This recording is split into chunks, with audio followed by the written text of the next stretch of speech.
InsyaAllah kita mula dengan Ummul Quran Al-Fatihah. A'udzubillahi minasyaitonirrajim.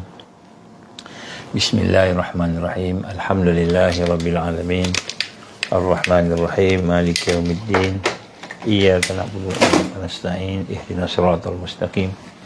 Siratal ladzina an'amta 'alaihim ghairil maghdubi 'alaihim waladdallin. Amin. A'udzubillahi samil 'alim minasyaitonirrajim. Bismillahirrahmanirrahim.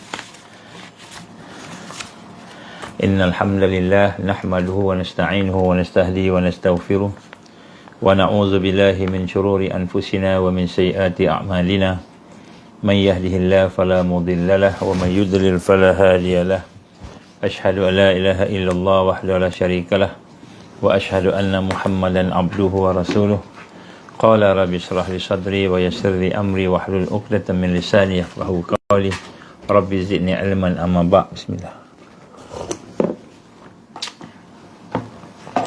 Assalamualaikum warahmatullahi wabarakatuh.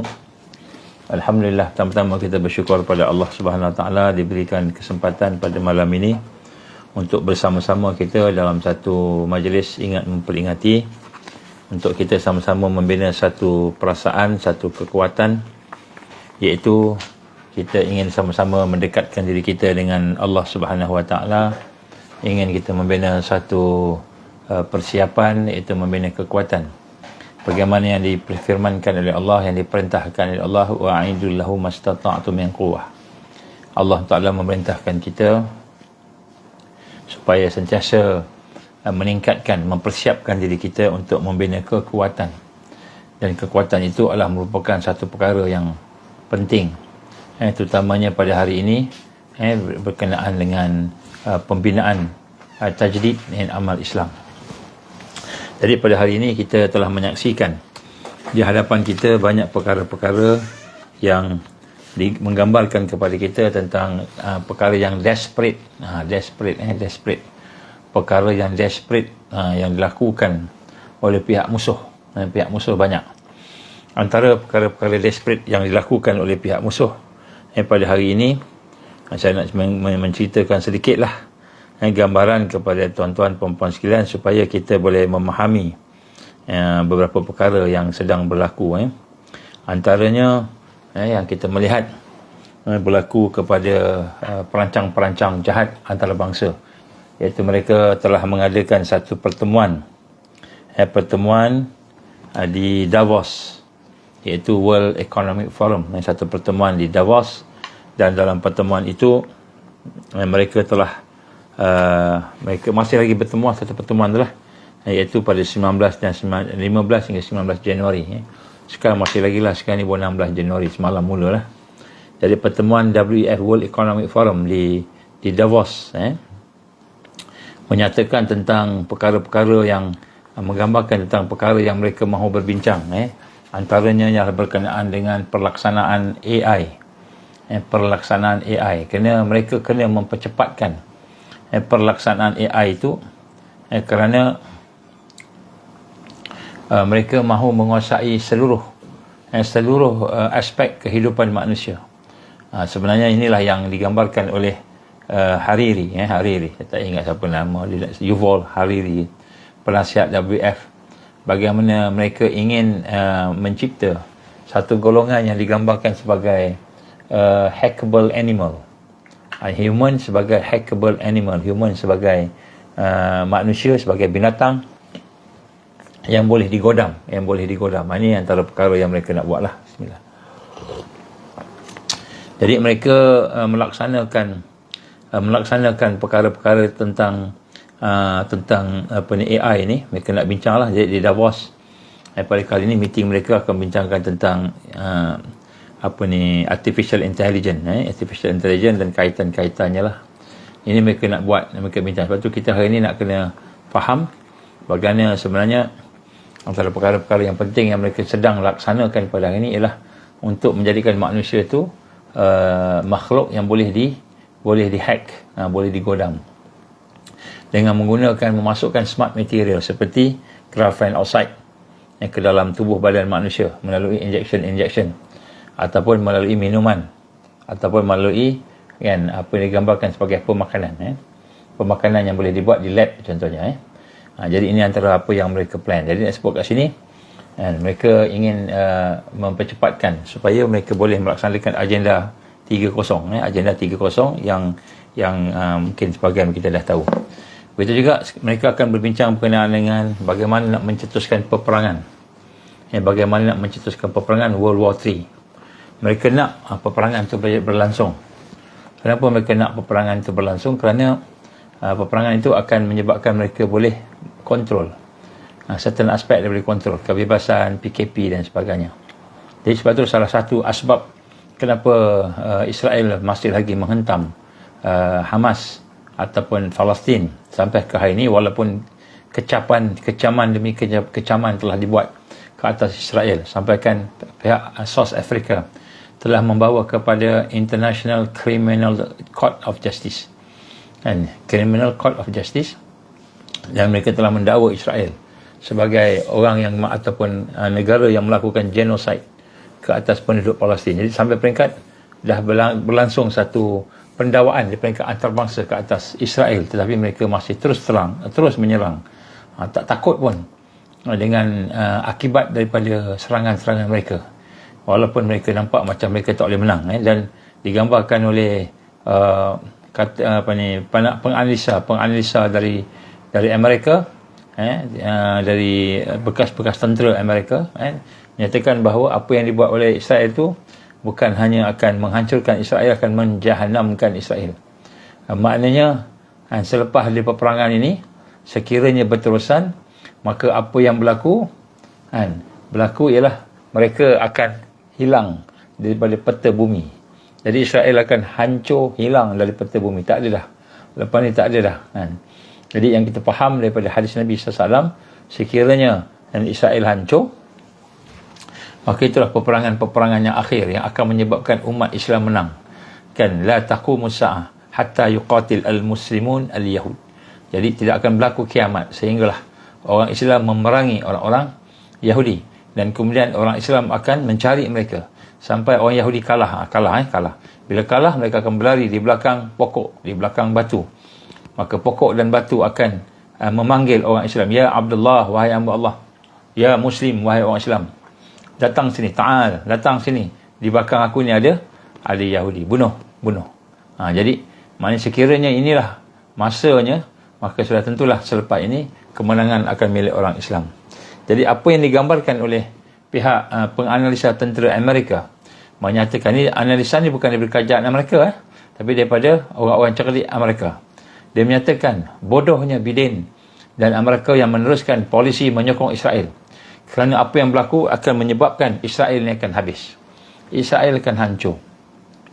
Dan bagaimanakah Israel akan hancur? Ini saya sebut apa yang mereka sebut dalam laporan dia, bukan apa hadis sebut. Habis hadis belum lagi, ni baru kita kata apa yang mereka sebut. Apa yang mereka sebut digambarkan bagaimana keadaan akan yang satu perkara yang menakutkan akan berlaku. Ini mereka sebut, apakah perkara yang menakutkan yang akan berlaku? Bersatunya umat Islam untuk masuk membantu Gaza menghancurkan Israel. Dia tak cakap lagi Arab, tak cakap Arab, bersatu Arab, tak. Dia cakap bersatunya umat Islam, dan juga orang-orang golongan yang simpati dengan bersimpati dengan Palestin. Jadi dia kata sekiranya itu berlaku, maka Israel akan hancur. Jadi janganlah kita cakap-cakap Palestin ni tak patutlah dan sebagainya. Ada pula ustaz kata saya tak bersama dengan Hamas, saya bersama dengan perjuangan orang Palestin, tapi saya tak bersama dengan mereka yang berjuang, itu Hamas. Kenapa tak bersama dengan Hamas? Kan Hamas yang memperjuangkan Palestin lebih daripada kita cakap je, daripada hari ni cakap je kan. Jadi kita lihat rupanya mereka akan membuat kita kata perancangan supaya kita ni berpecah dengan Hamas. Baik, sebab itu antara hot topic yang akan dibincangkan di Davos oleh World Economic Forum ialah World War III. Kenapa World War III? Sebab dia nak menyibukkan negara-negara yang lain, contohnya Malaysia, Indonesia sebagainya. Dia nak create suasana-suasana bencana, suasana-suasana susah, suasana-suasana yang menyebabkan orang-orang Islam tidak boleh berfikir dan tidak boleh bersatu di atas amal, usaha untuk membebaskan Al-Aqsa, membantu Palestin. Jadi mereka membincangkan bagaimana untuk nak mempercepatkan World War III tadi. World War III. Yang ini nak supaya sebab tu dia gunakan Yaman pula termakan racun dia, kan. Nak berperang pula dengan Amerika lah sebagainya, kan. Jadi itu semua dia nak supaya World War III ni jadi berkembang. Kenapa? Bila World War III berkembang, maka orang Islam dan juga orang-orang yang lain daripada Islam yang menyokong Palestin ni, mereka akan sibuk dengan lokal. Mereka akan sibuk dengan Malaysia banjir lah apa, sibuk dengan perang banyak. Akhirnya mereka tak tengok dah Palestin. Mereka tak tengok Palestin, tak tengok dah Al-Aqsa. Maka bila berlaku itu, maka orang Islam tidak bersatu. Mereka masing-masing fikir masalah masing-masing. Sedangkan yang mereka paling takut ialah apabila orang Islam ni, orang beriman ni bersatu satu dunia menghentam Israel, satu dunia menghentam sekutu Israel. Kerana daripada analisa yang mereka sendiri buat, sekiranya berlakunya penyatuan umat seluruh dunia, untuk membebaskan Al-Aqsa atau membebaskan Palestin yang pada hari ini ditembak, dibom, tidak ada pembelaan, maka pada masa itu sudah tentulah Israel akan hancur daripada atas muka bumi ini. Habis Israel. Habis. Dah tak ada dah. Nama Israel tak ada. Yang ada Israel saja. Israel saja. Jadi ini yang kita lihat bagaimana mereka cuba membincang bagaimana nak mempercepatkan World War III. Mereka nak merancang. Jadi sebab tu supaya kita akan sibuk dengan peperangan-peperangan sehingga kita tak boleh nak fokus kepada isu yang sebenar. Masalah yang tumang. Jadi tumang, iaitu masalah daripada Palestin itu sendiri ataupun Al-Aqsa. Dan kemudian mereka juga akan membincangkan tentang CBDC, nak mempercepatkan CBDC. Mempercepatkan CBDC ataupun mempercepatkan pharmaceutical, penyakit-penyakit ni nak mempercepatkan supaya dia boleh kontrol.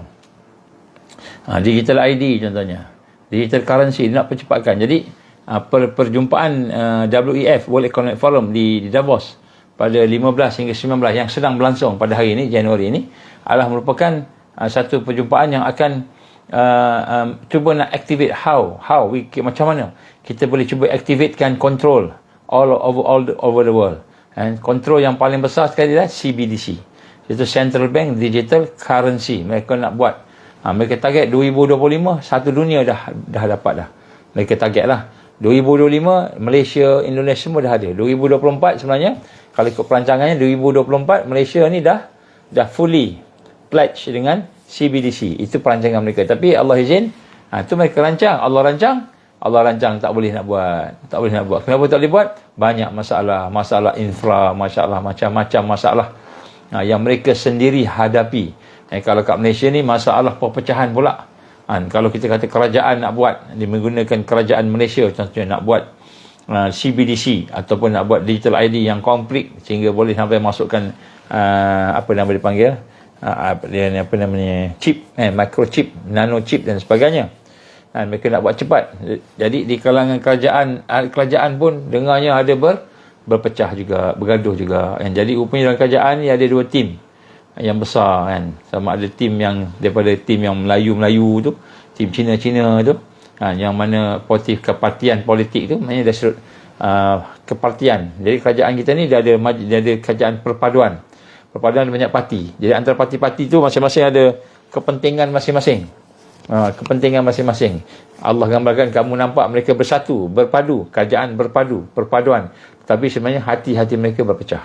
Ini Allah sebut dan kita dah nampak lah. Saya tak naklah sebut mana-mana. Jadi nanti ada orang marah pula. Dia sebut hari ini kerajaan dalam keadaan sama-sama mereka pun sebenarnya tak mempercaya antara satu sama lain.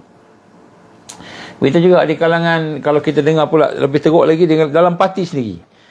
Sebutlah parti apa? Parti UMNO, parti PKR, even DAP. Dia ada perpecahan dalaman. PKR pun besar juga. Kita nampak baik depan mata, depan kita, fizikal baik nampak, kan. Yang namanya PM, yang namanya menteri, kan, nampak bagus, boleh salam-salam, boleh peluk-peluk, kan. Tapi rupanya kat belakang ada perancangan-perancangan perpecahan di kalangan mereka kan. Saya dengar lah, saya tak tahu. Saya tak nak sebut nama. Sebab sebut nama nanti orang marah. Jadi kita sebut sini, cukuplah kita kata. Perpecahan. Dan perpecahan tu besar. Sampai peringkat mengeluarkan perkataan pengkhianat. Dia ni grup ni pengkhianat. Pengkhianat kepada parti. Pengkhianat kepada negara. Sampai peringkat macam tu. Jadi tuduh mulut. Tapi kat luar nampak okey, bagus, sebagainya. Jadi sebenarnya musuh-musuh Islam dalam keadaan berpecah sekarang. Mereka berpecah. Musuh-musuh maknanya dunia ni tak kira lah mana-mana pecah belaka. Yang nampak bersatu ni umat Islam. Tambahan lagi umat yang beriman. Orang yang beriman, yang Islam, yang mula ada kesedaran, mereka bersatu. Mereka nampak sahabat dia makin sayang dengan sahabat dia, makin baik dengan kawan-kawannya dan sebagainya. Tapi yang memusuhi Islam makin berpecah. Ini semua adalah sunnah yang Allah SWT rancang kepada negara-negara yang ada, kepada dunia ini. Sebab itulah mereka kena cepatkan, WEF kena mempercepatkan kontrol. Dia merancang supaya kontrol ni yang paling besar sekali adalah CBDC, Central Bank Digital Currency. Di mana dengan digital currency tu mereka boleh kontrol. Contohnya kalau dia tengok kita ni tak ikut dia, kita ni dia kata sebagai tak sama dengan dia lah. Tak sama dengan dia kan, kira macam tak sama pandangan dan sebagainya. Jadi dia boleh kontrol duit kita sampai peringkat dia boleh freeze, dia boleh bekukan akaun kita. Nak keluar sampai nak beli susu anak pun tak boleh, sampai nak beli minyak, nak berjalan pun tak boleh, nak beli makan pun tak boleh. Itu dia boleh buat. Sebab tu dia nak CBDC.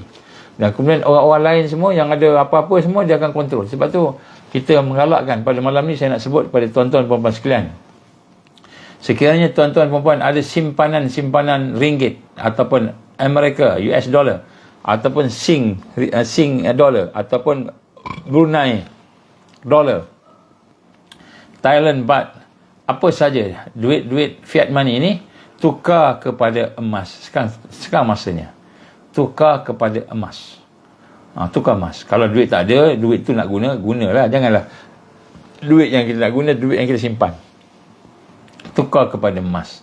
So kalau nak tahu emas, nak tukar mana-mana sebagainya, boleh kontak dengan kami lah, insya-Allah. Kita ada kilang-kilang yang boleh membantu. Jangan sebut kat sini, tukar ataupun tukar kepada aset project yang real money. Bismillah.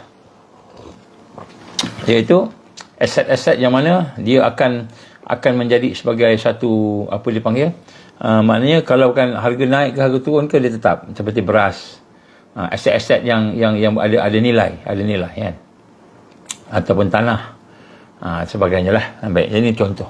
Jadi kalau nak tukar emas, ada orang kata buat apa nak tukar emas, besok nak beli barang pun tak boleh, sebab kita masih fikir ringgit lagi, kita masih fikir Singapura lagi, kita masih fikir US dollar lagi. Lepas tu kita tengok pada hari ni kita dah kena fikir untuk independent daripada sistem yang mereka nak cipta ni, iaitu CBDC. Mereka nak cipta tu. Jadi kita kena berfikir bagaimana cara kita nak bersama-sama kita untuk survive. Sekejap je, insya-Allah, tak lama dah. Mungkin 3 tahun, 4 tahun kot. Lepas tu insya-Allah, mudah-mudahan Allah izin kita menang. Dan kita menang ni menang betul lah, menang habis lah. Jadi pada masa tu sistem yang digunakan bukan lagi sistem fiat money.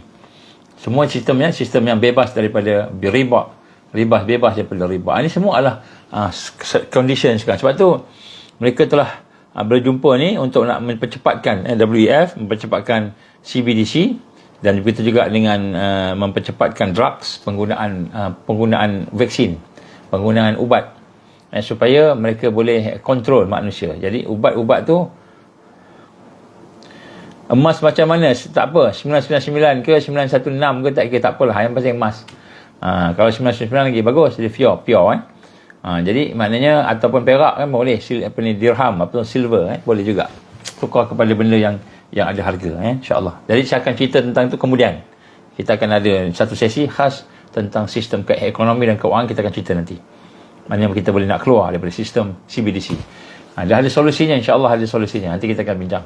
Baik. Jadi sebut kat sini, WEF akan bincang tentang drugs, penggunaan drug. Dia nak mempercepatkan. Sebab tu kita akan dengar tak lama lagi akan ada PKP. PKP ataupun ada virus yang baru. Virus yang baru. Ini benda yang menarik. Saya akan sentuh sikit malam ni tentang satu surat yang telah dikeluarkan Dr. Musa. Saya akan sentuh malam ni, insya-Allah. Dengar sampai habis. Kemudian begitu juga mereka nak membincangkan tentang One World Government, platform yang digunakan itu platform emergency, dan juga tentang perkara-perkara yang berkaitan dengan keuangan dan peperangan. Jadi kenapa mereka, apakah motif, kenapa saya kata kita kena gembira pada hari ini? Sebab mereka rancang. Mereka siapa? Orang Yahudi, orang bukan Yahudi, orang Zionis, orang yang bersama mereka sebagainya, tak kira lah. Mereka yang musuh Allah, musuh Islam, musuh umat, musuh manusia. Mereka merancang. Tetapi ada perkara yang kita kena faham. Yang pertama sekali, mereka dah terdesak. Sebab sekiranya mereka lambat dalam bertindak, dengar sini, lambat dalam bertindak, maka apa akan berlaku? Mereka akan kehilangan Israel. Dan bila berlaku mereka kehilangan Israel, maknanya Baitul Maqdis akan jatuh. Bukan jatuhlah, akan bebas, bukan jatuh, bebas ke tangan mukmin. Ke tangan mukmin. Jadi ni berita-berita ni sebenarnya kan, mereka dah ada kat dia dah. Dia orang dah takut ni. Ni dia orang punya tanda-tanda, dia cakap dah. Tanda-tanda kemenangan kita dah dekat. Jadi sebab tu dia nak kena percepatkan perancangan dia. Kena percepatkan. 2025 2024 ni kalau boleh nak kontrol semua. CBDC kalau boleh semua. Tapi tak boleh. Allah tak izin. Dan Allah tak izin. Jadi sebab tu kita nak gambar sini, dia nak cepatkan pun tak boleh. Malaysia jangkaan 2027 baru boleh. Kalau dia nak buat. Kalau dia buat juga akan timbul banyak masalah. Contoh, penggunaan digital ID ataupun digital currency di kawasan-kawasan kampung. Yang mana signal pun tak ada lagi. Contohnya. Jadi orang yang di kawasan kampung nak guna macam mana tak ada signal. Tak boleh. Infra tak cukup lagi. Jadi mereka kena buat. Dan nak buat infra pula perlukan duit yang banyak. Okey, duit dia boleh bagi. Tapi nak sebut sini, bergaduh pula. Pemimpin kalangan mereka bergaduh hari ini. Kerajaan kita tak habis. Langkah Dubai lah, langkah coket lah, langkah Sheraton lah, macam-macam langkah dia buat. Yang penting bergaduh. Tak kira lah langkah Dubai tu tipu ke tak tipu ke. Ada orang kata tipu, ada orang kata ni betul dan sebagainya. Tak kira lah. Tapi maknanya yang kita nampak gegaran-gegaran, gempa bumi yang berlaku, gempa politik yang sedang berlaku di negara kita ni menyebabkan mereka banyak berfikir, fokus kepada macam mana nak survive. Dia tak sempat nak fikir nak buat macam mana ni, Jadi yang fikir yang nak buat macam mana nak bagi menang Zionis ni, Dajjal ni, ialah dia punya kaki tangan dia. Jadi hak menteri-menteri semua ni bergaduh sama sendiri. Jadi kita pun bukan kita nampak Malaysia lawan Jordan bergaduh kat padang bola. Bukanlah bergaduh, maknanya berlawan kan. Mereka sama mereka pun berlawan di parlimen. Jadi sebab tu kita hari ni nak ajaklah majlis raja-raja, nak ajaklah tuanku, terutamanya yang di Pertuan Agong, majlis raja-raja, nak mengajak kita janganlah bersama-sama dengan arus mereka yang sedang dalam porak-poranda sekarang. Mereka sedang dalam porak-poranda, hancur, sehancur-hancurnya mereka akan habis. Jadi kita kena kembali kepada rakyat semula. Kena kembali semula kepada kekuatan Islam yang Allah SWT telah menjamin kemenangannya. Yang Allah akan pergilirkan. Orang Islam akan bangkit lepas ni. Janganlah kamu nak cakap apa? Nak cakap kami terror lah, kami apa. Tak, Islam akan bangkit. Habis. Jadi ini satu berita yang baik. Dan salah satu perkara yang digembar-gemburkan dalam WEF ini ialah bagaimana mereka cuba merancang untuk memenang kembali kepercayaan manusia kepada mereka. Jadi rupanya kempen yang dibuat oleh NGO, kempen yang dibuat oleh orang-orang yang kita kata kecil kerdil ni lah. NGO ni kerdil ni tak ada kekuatan apa pun. Di sisi mereka boleh gelak je lah. Kalau nak kata alah setakat NGO tak ada apa, dia pandang ujung mata pun tak. Ujung mata pun dia tak pandang. Kenapa? Tak ada apa. Rupanya kempen-kempen kerdil, orang-orang kerdil yang macam kita-kita ni lah, rupanya telah menjadikan high impact sehingga masyarakat manusia pada hari ini secara realiti, bukan secara persepsi. Persepsi masih lagi dikontrol sebab media dikontrol. Realiti mereka tak boleh nak kalahkan. Realiti iaitu orang dah mula tak percaya pada WHO, tak percaya kepada WEF, tak percaya kepada pemimpin-pemimpin yang pengkhianat. Dia maki sana, maki sini kan. Dia maki sana, maki sini, cakap aja lebih dia kata kan. Jadi orang dah tak percaya dah. Jadi WEF berjumpa di Davos pada kali ini, berbincang juga berkenaan bagaimana cara kita nak memenangi semula kepercayaan kepercayaan manusia ni supaya kita boleh jalankan kita punya apa dia panggil, kita punya perancangan ni. Macam mana nak percaya? Saya cari nota saya, dah tak jumpa orang ni kat sini. Jadi inilah antara perkara yang mereka telah nak bincangkan, nak memenangi semula apa ni, kepercayaan umat, kepercayaan manusia. Inilah yang kita nampak sekarang sedang berlaku, kan? Jadi dan mereka nak benda ni Allah SWT susun. Kita ni kerdil-kerdil pun, kan, ada kesan dia. Jadi janganlah kita risau, takut sangat-sangat, kan. Sebab mereka ni sebenarnya, kan, dah habis dah dia punya modal dia, kan. Dia buat jahat. Sebab sekarang ni dah banyak berlaku kes-kes. Jadi banyak berlaku kes-kes, kan, yang menyebabkan apa namanya, manusia, orang yang biasa dah tak terima dah. Jadi saya pun ada lah beberapa paper kat depan saya ni, sebab tu saya tak buat dekat depan. Saya kat Rimbunan Kasih, tapi tak buat depan sahabat-sahabat di sini, sebab saya ada banyak sangat paper saya nak pick up ni. Paper daripada The Star, paper daripada apa namanya, research yang ada dan sebagainya, banyak. Baik. Jadi saya nak mulakan dengan WF Dakwah ni. Jadi dia nak buat satu meeting supaya memenangi semula. Sebab tu lebih kurang ada 50 negara yang akan ada election, akan ada pilihan raya, dan mereka nak membelanjakan 40 trilion 40 trilion lebih kurang lah begitu, yang mana mereka nak menguasai antara election tu negara-negara seperti US, UK, Australia, and Saudi Arabia, India, and Pakistan, Indonesia, South Korea, Brazil, ada banyak lagi lah. Nak sebut kat sini antara negara-negara yang akan ada election. Jadi mereka nak sokong duit, nak bagi duit supaya orang yang mereka menjadi pemimpin ni disokong tu dia menang. Jadi ini antara perkara-perkara yang mereka sedang buat. Jadi mereka risaulah sekarang ni sebab apa yang mereka cuba buat, mereka lakukan tak jadi. Jadi mungkin kalau ada masa bila kita jumpa nanti, InsyaAllah pada hari Sabtu ni kita ada satu seminar yang kita panggil daurah, kan, Al-Iman wal Ukhuwah. Siapa yang free datang lah, tak apa, boleh datang, kan. Kita akan bincang sikit, saya akan cerita sikit lah tentang perkara yang sedang berlaku. Dan sebenarnya apa yang ada pada hari ini, kan, mereka nak membina satu suasana supaya mereka menang. Mereka risau. Yang pertama, mereka risau sebab sokongan dunia kepada Gaza, kepada Palestin semakin meningkat. Dan kemudian yang kedua, mereka risau sebab orang Islam pun makin jelas, makin faham, makin lama makin faham. Kemudian yang ketiga, mereka risau sebab perancangan mereka semua ni seperti seolah telah terdedah, diketahui.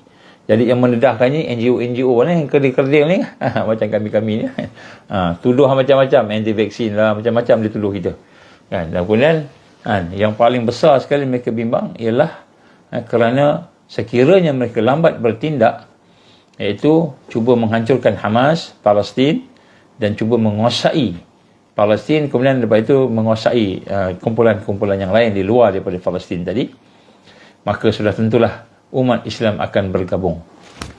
Dan bila sampai masa umat Islam akan bergabung, yang sekarang dah ada, tanda-tandanya dah ada, dan maka ia akan menunjukkan jalan-jalan kejatuhan Israel. Jadi jalan-jalan kejatuhan Israel ini akan berlaku dengan menyebabkan mereka bertambah marah. Jadi Nabi kata apa? Dajjal akan keluar dalam keadaan marah. Jadi hari ini dia nak buat CBDC, dia nak buat digital ID, dia nak buat coronavirus, dia nak buat vaksin, dia nak buat senjata biokimia, chemical weapon, bio weapon, dia nak buat bencana alam, kan, bunuh lembu, ratus ribu dia bunuh lembu di negara barat. Kenapa? Lembu tu dia kata mencemarkan udara, carbon credit, jadi dia nak buat macam-macam perancangan. Jadi insya-Allah kita akan dapati perancangan mereka yang besar-besar ni tidak akan berlaku atau akan mendapat kesusahan. Jadi Allah akan hancurkan perancangan-perancangan mereka. Jadi sebab itulah kita lihat Dajjal akhirnya keluar. Bila Dajjal keluar, tak tahulah bila, kita pun tak tahu kan. Tapi dekatlah kan, 2024 ke, 2025 ke, 26 ke, 27 ke, wallahu alam. Kita tak tahu. Tapi nak sebut sini dia akan keluar, dia keluar. Dia pada masa tu kita ni bersedia tak bersedia. Itu yang kita punya ni. Kita punya concern tu, kita punya keprihatinan, kita ni bersedia tak bersedia. Sebab semua dalam keadaan dah teruk dah ni. Mereka dah teruk dah. Jadi kita pula kan nak kena fikir. Jadi hari ni janganlah kita fikir nak off grid aja. Nak off grid, nak off system, lari sana lari sini kan. Jadi sebenarnya kan apa yang mereka sedang buat sekarang ni kan, mereka sedang buat contohnya solusi yang nak tunjuk kat kita ni ialah mesti ada smart city. 15-minute city kan, smart city. Tu dia punya. Semua ada ID, ada apa semua. Kemudian kita pula ini pula akan ada, kita akan buat satu sistem lain. Orang Islam akan buat sistem lain. Bukan lari masuk hutan, buat sistem lain. Kita sebut sebagai safe house, safe center. Kita jangan sebut house lah, center. Jadi smart city berbanding dengan safe city. Safe city. Safe city ni apa? Safe city ni adalah orang Islam yang ada solusinya, yang berasaskan kepada sunnah Nabi, jihad, dakwah dan tarbiyah, JDT dan sebagainya. Maka dia akan buat safe city. Jadi dia ada safe smart city dengan safe city. So safe city ni siapa? Safe city ni mestilah berdasarkan kepada sunnah. Kalau ekonomi kita tak ikut riba, tak boleh ikut riba. Riba hancur. Kalau education tak boleh ikut sekular, hancur kita. Kalau agama tak boleh plural. Kena agama yang mentauhidkan Allah kan, contoh. Jadi kita kena ada safe city. Kita kena bentuk city, bandar. Tapi bandar tu bukanlah bandar yang macam orang tempat bangunan, pegawai, itulah bandar. Bukan, dia ada konsep dia. Jadi ini kita nak kena tengok. Kemudian sebab itulah daripada safe city ni lah, maka sebenarnya itulah hakikat off grid. Off grid ni hakikat dia ialah kita membentuk safe city. Off grid yang berasaskan sunnah. Dan off system pun bermakna kita membentuk safe city juga. Safe city. So safe city ni membentuk sunnah. Mungkin kita duduk kat bandar, mungkin kat kampung, mungkin kat hutan, kat mana. Tapi hakikatnya lah bandar yang selamat. Bandar ni yang selamat ni, bandar ni bukanlah bandar dalam bentuk fizikal. Tapi bandar dalam bentuk kan, comprehensive system. Ini yang saya nak kongsi dengan tuan-tuan perempuan pada masa akan datang dan masa terdekat lah. Tapi tak boleh nak cerita kat FB. Sekali gangguan banyak sangat. Dia potong sana habis kita. Tak dapat nak berkomunikasi lah. Allah tak izin. Jadi Allah suruh kita berjumpa. Jadi Allah suruh kita berjumpa. Kena berjumpa. Kenapa tak nak jumpa? Sedangkan ukhuwah itu asasnya ialah pertemuan. Diingatkan oleh guru saya, salah seorang daripada guru saya mursyid lah yang penting, Syekh Abdul Muta'al Al-Jabari rahimahullah. Antara anak didik Al-Banna rahimahullah, dia menggambarkan salah satu tanda kita ni kekal kuat di atas jalan Rasulullah SAW adalah as-sabat tadi. Dia kata kita sentiasa bertemu. Kalau tak dapat bertemu setahun banyak kali, setahun sekali, setahun dua kali, mesti bertemu. Mesti ada talaki, mesti ada bertemu kan, lutut dengan lutut berbincang. Barulah digambarkan sebagai as-sabat, orang yang boleh mempunyai as-sabat ala tariqud da'wah. Dan as-sabat ini tetap di atas jalan Rasulullah sallallahu alaihi wasallam. Baik. Jadi pada hari ini banyak kali diganggu oleh FB ni. Jadi pada hari ini saya nak sama-sama mengajak diri kita semua untuk kita melihat beberapa perkara. Soalan di FB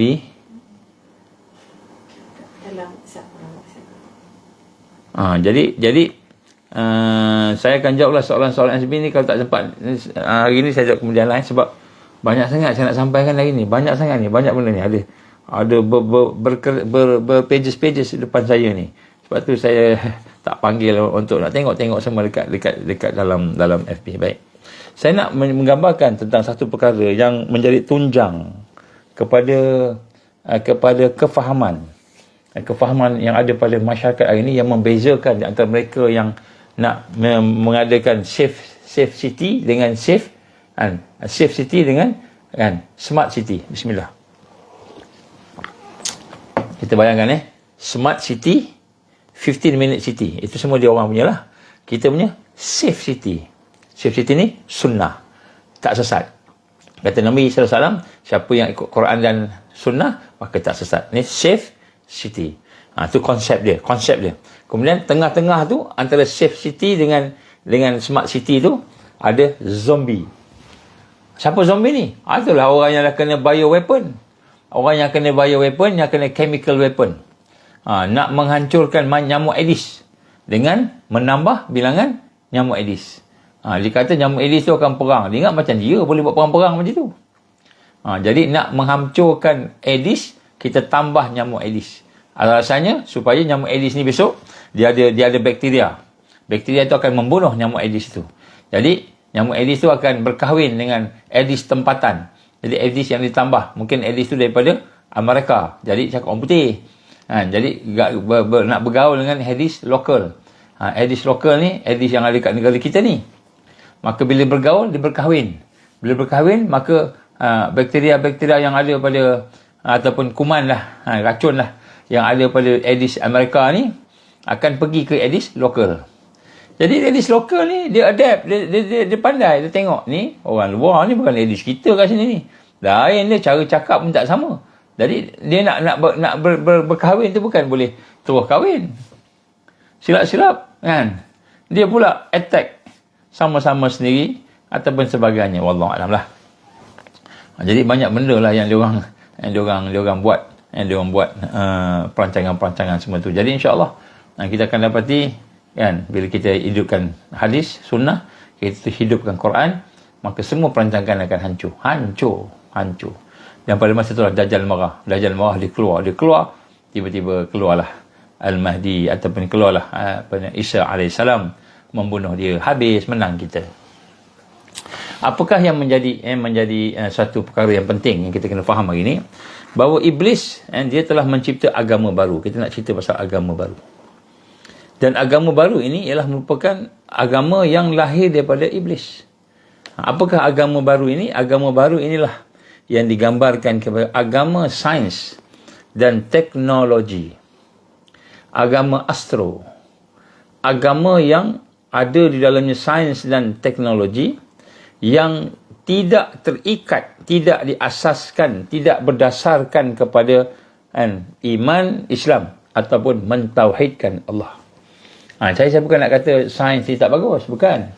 Tapi sains ni, teknologi ni, logik ni, guna logik ni menjadi satu agama sehingga kita lebih mengutamakan sains daripada Al-Quran, mengutamakan sains daripada hadis Nabi sallallahu alaihi wasallam, sehingga mengutamakan perubatan ala Rockefeller, sistem Rockefeller lebih daripada perubatan Tibbun Nabawi yang berasaskan kepada hadis-hadis Rasulullah sallallahu alaihi wasallam. Ini adalah merupakan agama yang telah diilhamkan, yang telah dicipta oleh iblis, yang telah diinspirasikan oleh iblis kepada manusia.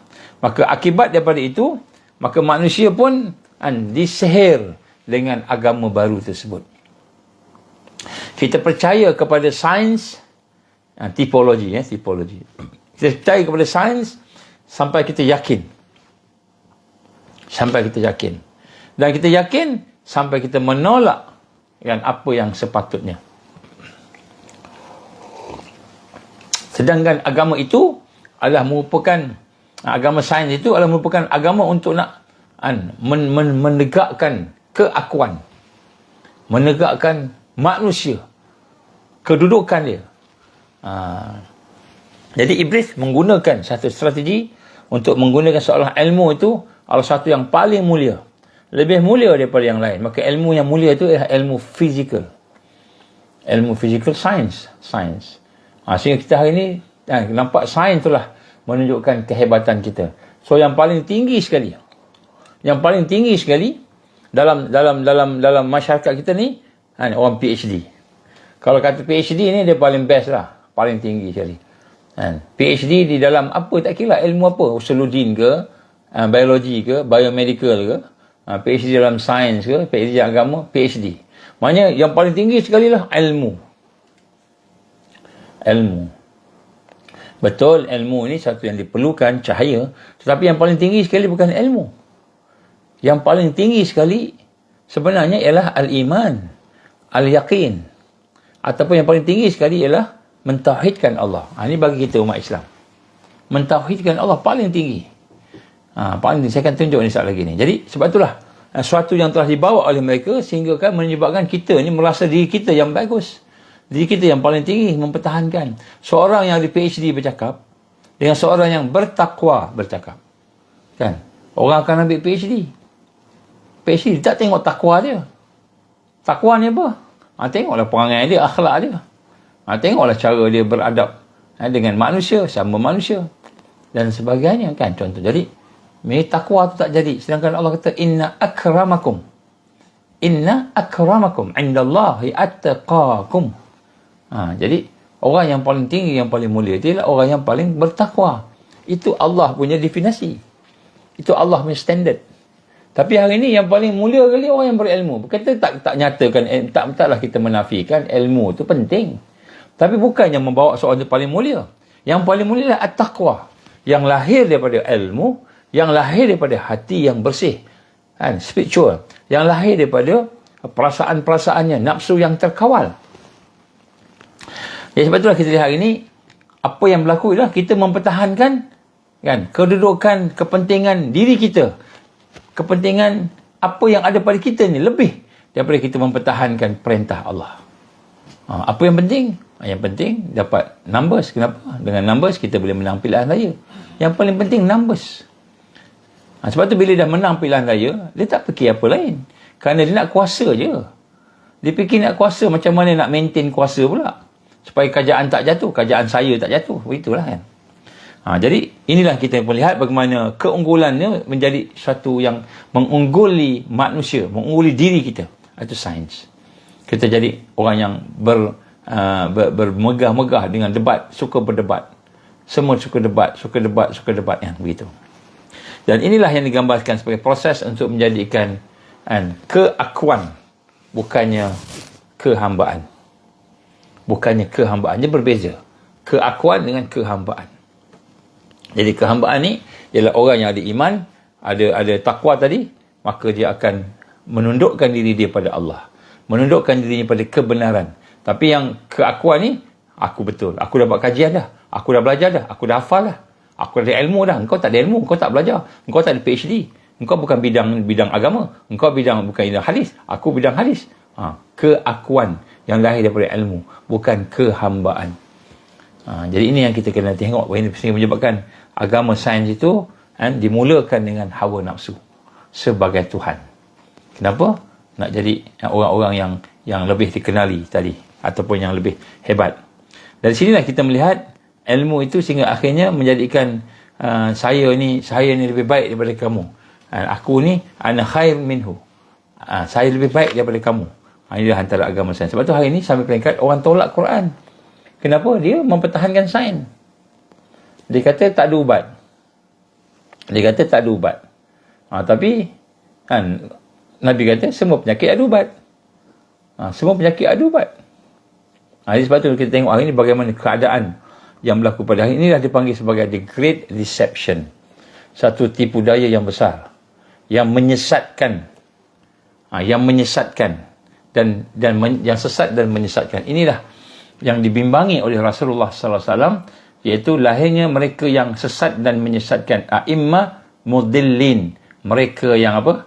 Mereka yang digambarkan sebagai orang yang mengambil hawa nafsu sebagai Tuhan dia.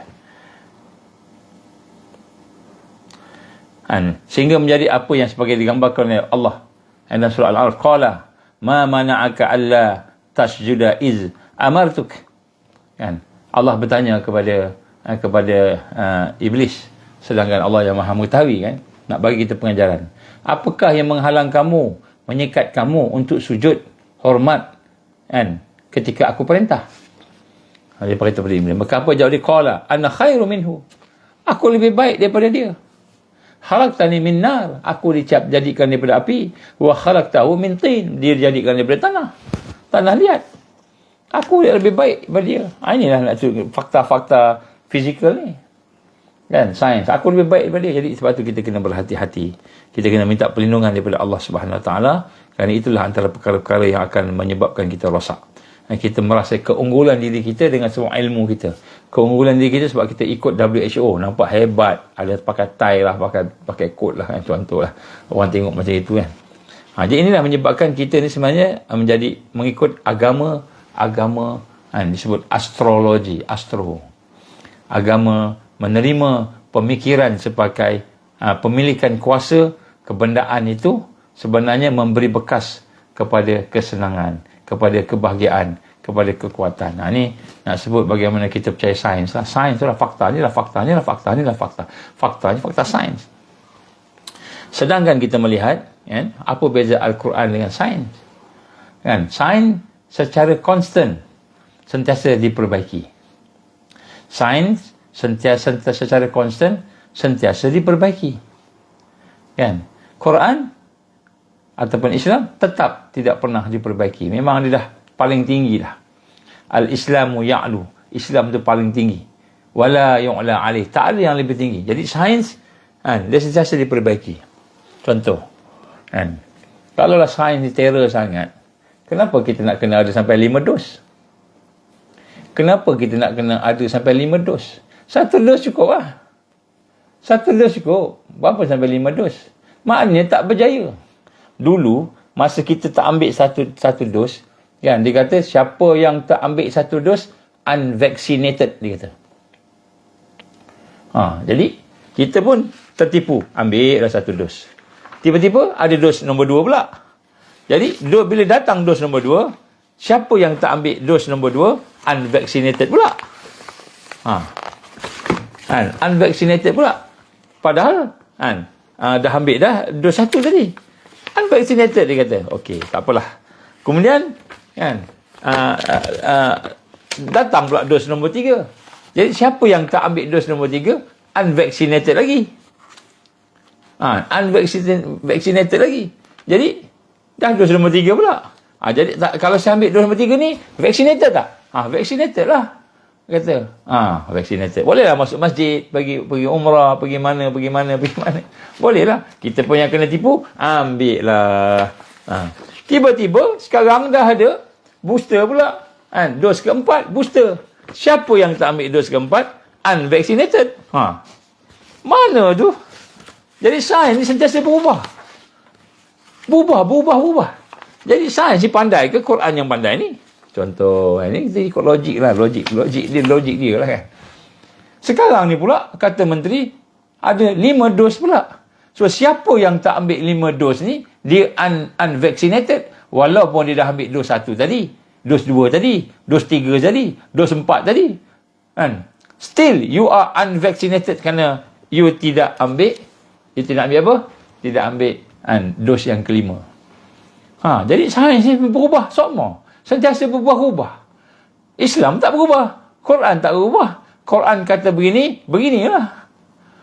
Begitulah. Sebab Quran daripada Allah. Tapi hari ni kita nak percaya sains lebih. Jadi, lepas kita ambil 7 yang booster ke-5 ni besok, tiba-tiba keluar pula yang ke-6. Jadi, kamu yang ambil 5 ni, unvaccinated juga. Samalah macam orang yang tak ambil langsung. Daripada dos 1, dos 2, dos 3, dos 4, dos 5 tadi. Tak ambil langsung, samalah dengan orang yang tak ambil dos ke-6. Unvaccinated. Bukan kita kena tipu gitu. Saya minta tuan-tuan fikir malam ni. Sains yang kita percaya sangat ni. Dia gunakan benda-benda logik. Nampak logik. Logik. Tak logik. Okey, jadi sebenarnya, apa benda yang sebenarnya? Adakah hari ni yang dikata yang penting MySejahtera. MySejahtera ni pula, ada pula dia punya data kena curi lah pula, hilang lah pula dan sebagainya. Ada yang data hilang sampai ada yang dia kata sekarang tak apa, boleh delete. Kita dah ada digital ID, boleh delete. Boleh delete pula. Contoh. Jadi nak sebut kat sini, sebenarnya kenapa kita perlukan kepada MySejahtera iaitu pasport vaksin. Pasport vaksin tak habis-habis.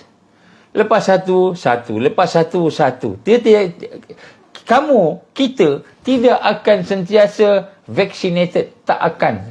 Mesti ada jadi unvaccinated juga. Kenapa? Lepas dos yang ke-5, masuk dos ke-6, masuk dos ke-7. Tak ambil dos ke-7, orang yang dah ambil 6 dos pun still unvaccinated juga.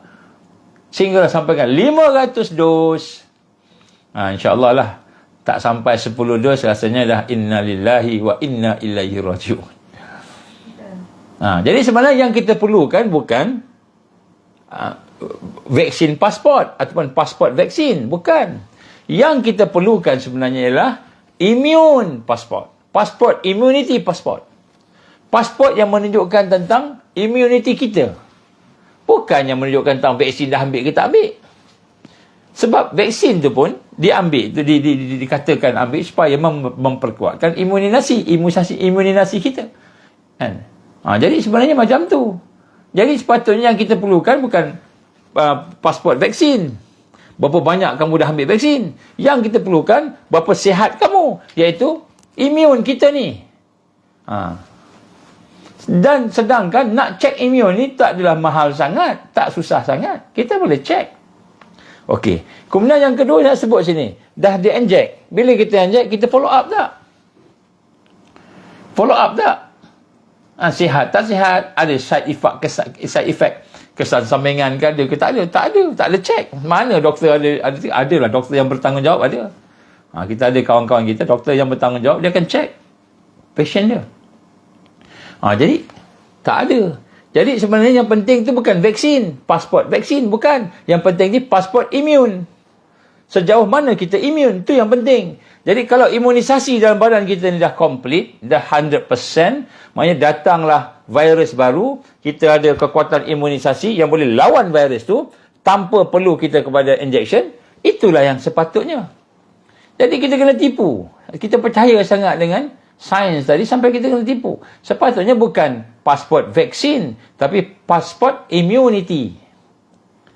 Kita nak tahu tahap imun kita. Sebab itulah saya nak sebut dekat sini. Bila kita kata, saya nak bagi dos 1, dos 2, dos 3. Adakah kita buat follow up kepada mereka yang di-inject tadi, sama ada mereka dah cukup imun ataupun tak cukup, ataupun mereka dah overdose. Mungkin tak overdose, mungkin overdose. Apa maksud overdose? Kita bagi benda berlebihan pula. Dos 1, dos 2 dia dah tak sakit, cukup lah. Dia buat dos 1, dos 2. Dia dah tak kena dah, okey dah nampak. Tiba-tiba ada dos 3 pula. Ada dos 3 pula. Kan? Masuk dos 3, ada dos 4 pula.